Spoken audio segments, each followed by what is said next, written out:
тікелей эфирде француз қыздың қойған сұрағы бар үлкен ғалымға, осы араб елдерінің бір ғалымына. Ұстаз, мен туалетте намаз оқимын дейді. Намаздарым қабыл ма дейді. Ана шейх күліп жіберді ғой. Не мазақ қылып отырсың деген сияқты айтты да. Сөйтіп жаңағы қыз сөзін жалғастырды да бір кезде жылады ғой. Неге сен туалетте намаз оқып жатсың дейді. Жер жоқ па, құрып қалды ма десе. Ұстаз дейді, мынау ғалымға айтып жатыр да. Менің әке шешем француз қыз ғой, атеист дейді да.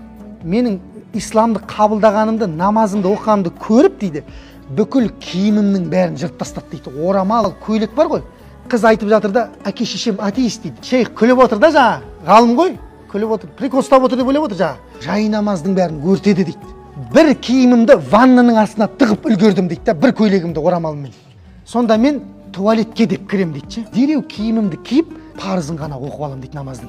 Жаңа күліп отқан шейх бар ғой, күлкісін тыя алмай еңкілдеп жылап жібереді. Сенің намазың дейді, ана жаңа қызға айтады, сенің намазың менің оқып жатқан намазымнан абзал дейді. Ана қарасаңшы. Сенің туалетте оқып жатқан намазың бар ғой, менің мешітте оқып жатқан намазымнан абзал дейді.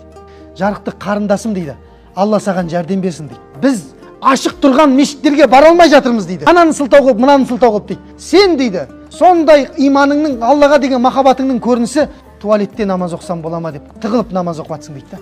Мешіттің барлығы ашық, баратын адам азайып бара жатыр да. Ал біреулер намазын қалай оқитынын білмей жатыр ана жақта. Көрдіңіз ба?